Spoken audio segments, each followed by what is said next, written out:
उषा के दो बेटे थे, ऋषभ और सुनील। ऋषभ उसका सौतेला बेटा था।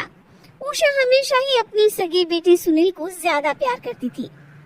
सुनील की शादी हो चुकी थी और ऋषभ की शादी भी निशा नाम की लड़की से हो जाती है। उषा सुनील की पत्नी कीर्ति को ज्यादा प्यार करती थी। एक दिन वो अपनी बहू कीर्ति के लिए साड़ी ले आती है। ये लो बहू, तुम्हारे लिए साड़ी लाई हूँ। कल पड़ोस की शादी में जाना है ना, तुम यही पहन कर चलना। तभी वहाँ ऋषभ आ जाता है। अरे माँ, तुम निशा के लिए साड़ी नहीं लाई? वो भी तो कल शादी में जाएगी ना? हाँ हाँ, वो भी जाएगी, पर उसके पास तो काफी साड़ी होंगी ना। अभी अभी तो शादी हुई है तुम दोनों की, तो उसी में से कोई पहन लेगी वो। ऋषभ ये सुनकर उदास हो जाता है। तब निशा कहती है, आप उदास क्यों होती हो जी? सही तो कह रही है मम्मी जी, मेरे पास तो बहुत साड़ियाँ हैं और सारी की सारी नई है। मैं उन्हीं में से कोई पहन लूंगी। वो बात नहीं है निशा, माँ मेरे साथ तो सौतेला व्यवहार करती ही थी, पर मुझे लगता था कि मेरी पत्नी के साथ वो ऐसा कभी नहीं करेंगी, पर आज उन्होंने तुम्हारे साथ भी वैसा ही व्यवहार किया। ऋषभ उदास होकर अपने कमरे में चला जाता है। ऋषभ को उदास देखकर निशा को अपनी सास पर बहुत गुस्सा आता है। एक दिन उषा सुनील को कुछ पैसे दे रही होती है। ले बेटा सुनील, ये कुछ पैसे रख ले और बहू को कहीं घुमा लिया। जी मम्मी जी। सुनील वहाँ से चला जाता है। मम्मी जी, आपने इन्हें तो कभी पैसे नहीं दिए, ऐसा सौतेला व्यवहार आप क्यों करती हैं?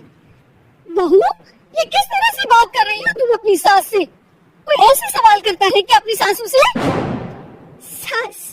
अरे जिस दिन से मैं इस घर में आई हूँ ना, आपने तो मुझे अपनी बहू माना ही नहीं। हमेशा कीर्ति भाभी के लिए ही सब कुछ लाती है। मुझे तो आज तक आपने कुछ दिया ही नहीं। क्या मैं जानती नहीं कि आप ऐसा क्यों करती हैं? देख निशा, तू अपना काम कर, समझी? मेरे से बहस करने की कोई जरूरत नहीं है। तभी वहाँ ऋषभ आ जाता है। निशा, माँ से ऐसी बात नहीं करते, तुम जाओ अपने कमरे में। हाँ हाँ, जा रही हूँ, मुझे भी इनसे बात करने का कोई शौक नहीं है। निशा अपने कमरे में चली जाती है और ऋषभ भी वहाँ आ जाता है। निशा, तुमने माँ से क्यों झगड़ा किया? क्योंकि आप तो कुछ कहते ही नहीं, बस चुपचाप सहते रहते हैं। किसी को तो आवाज उठानी होगी ना। कोई बात नहीं निशा, तुम गुस्सा मत करो, शांत हो जाओ। निशा रसोई में खाना बना रही होती है।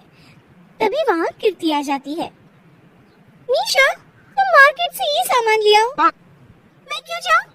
आप भी तो जा सकती हो ना। दिख नहीं रहा कि मैं खाना बना रही हूँ? हाँ तो क्या हुआ, खाना बनाने के बाद चली जाना। हाँ हाँ, खाना भी मैं ही पकाऊं, बाजार जाकर सामान भी मैं ही ले आऊं। खुद तक कुछ करोगी नहीं, है ना? ओहो, जुबान तो देखो कैसी चल रही है। सुनो, तुम अभी आई हो इस घर में, तमीज में रहो, वरना सासू माँ से कहकर मायके भिजवा दूंगी तुम्हें। हाँ। ओह, हाथ लगा कर दिखाओ मुझे, देख लूंगी। बहुत मनमानी हो गई तुम दोनों की, समझी? निशा लिस्ट कीर्ति के ऊपर फेंक देती है। कीर्ति निशा को मारने आती है तो निशा उसका हाथ मोड़ देती है। मर गई रे, छोड़ दे हाथ। आज के बाद मुझसे कोई बदतमीजी की तो अच्छा नहीं होगा। कीर्ति रोती हुई अपने कमरे में चली जाती है। उस निशा चुड़ैल ने मेरा हाथ मोड़ दिया, मुझे नहीं रहना इस घर में। अरे कैसी बेकार की बातें कर रही हो? अरे निकालना ही है तो ऋषभ और निशा को निकालेंगे। नहीं, मुझे अलग घर चाहिए। कान खोल कर सुन लीजिए, हम दोनों इस घर से जल्द जाएंगे।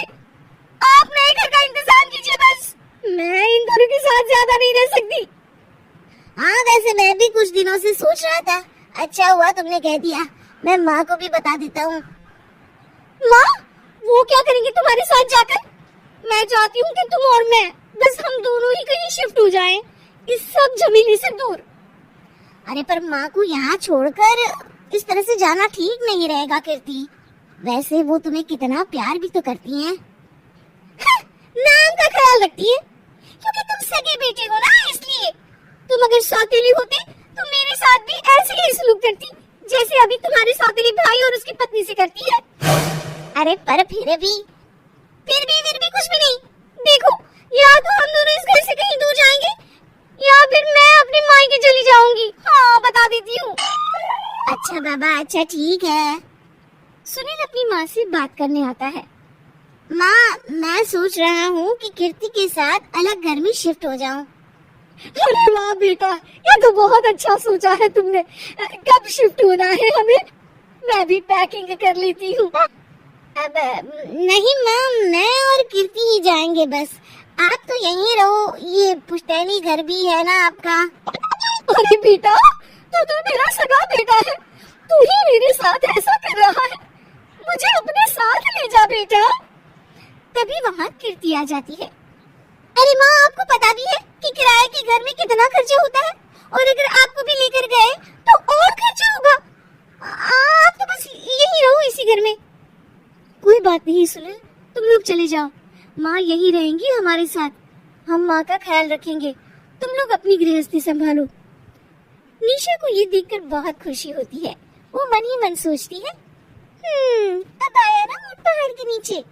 अब मम्मी जी को पता चलेगा, बड़ा सगा और सौतेला करती रहती थी। सगा बेटा तो जा रहा है छोड़कर, अब आएगी इन्हें अकल, और नहीं आई तो मैं अल्लाह कर रहूंगी। निशा अपनी सास को कैसे अपनी सौतेली बेटी से मिलाएगी, जानने के लिए देखिए सौतेली माँ पार्ट 2।